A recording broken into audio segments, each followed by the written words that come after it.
Alright, ladies and gentlemen, hello and welcome back to another Hero House Reviews. Today we're looking at Star Wars The Black Series, Ahsoka Tano. Now, Ahsoka is a character who became a fan favourite after, basically being seen as redundant. When she was first announced, no one really wanted, Anakin Skywalker's Padawan or apprentice.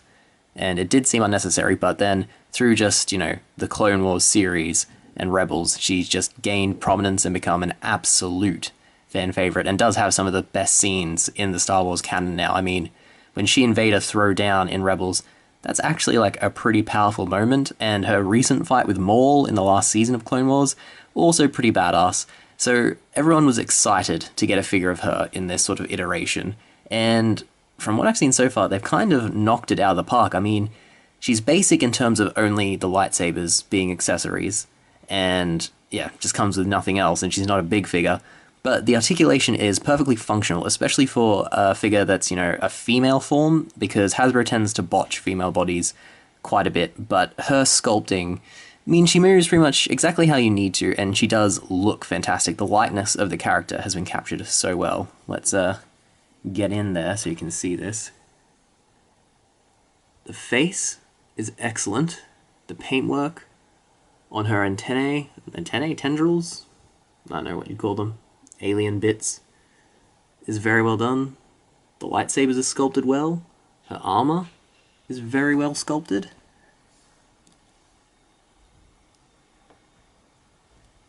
Yeah, that is just a really, really well done sculpt on all fronts. Again, basic, but good. And then the sort of cloth portion means that she can move well. Her hips aren't hindered by the skirt.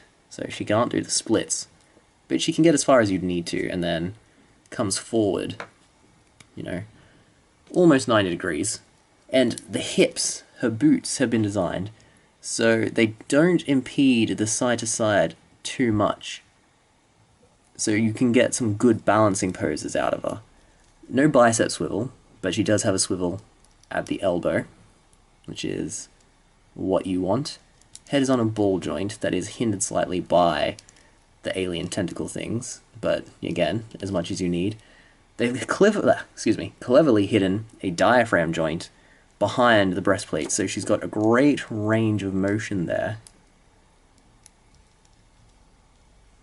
But it doesn't, impede the sculpt really, so she looks good. Knees are double jointed, so more than 90 degrees, and she has a thigh swivel hidden up the top. So that is like a well-articulated figure, especially for the Black Series, which tend to opt not towards being as well-articulated as, say, the Marvel Legends.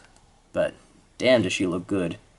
Yeah, if you're a fan of Ahsoka, you're not going to be unhappy with this figure whatsoever. And for the price, again, it's a fantastic sculpt, if a bit light on accessories. But then what else would you include? Because this isn't even her Clone Wars self, this is her Rebel self.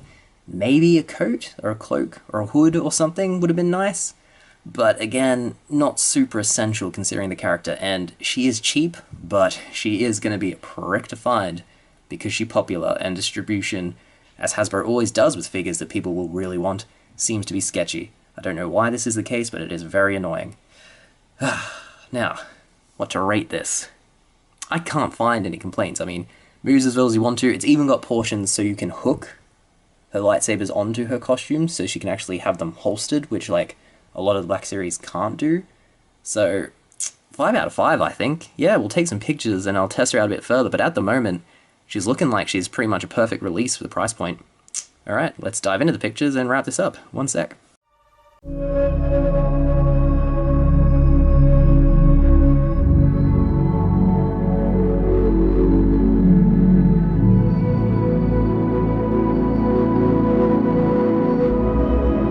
Star Wars Black Series, Ahsoka Tano.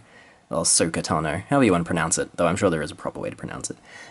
Yeah, a very good figure, one of those examples of simplicity done right. There isn't too much to discuss because she is a very basic figure in that she has a nice sculpt, decent articulation, not too many accessories, but it's all done very, very well. I mean, the paint job on her head is just incredible. So are the facial markings.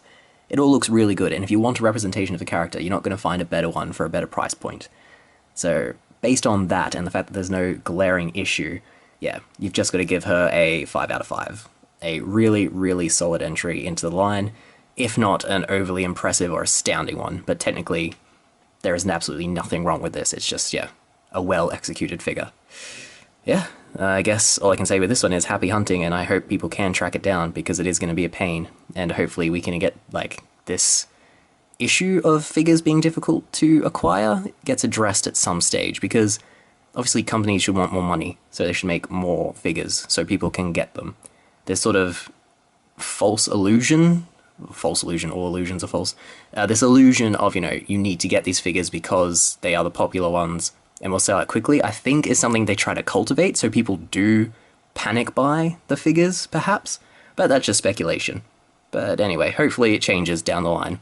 Anyway, if you want to see more, we have plenty of reviews. We've also got Hero House, we've also got The Wreckers, which will come out next week on Friday. So yes, episode 5 will be airing November, what's the date? 13th? November 13th. Put it in your diary. And yeah, so we have plenty more. Please remember to like and subscribe, and hopefully I'll see you again. All the best. Bye.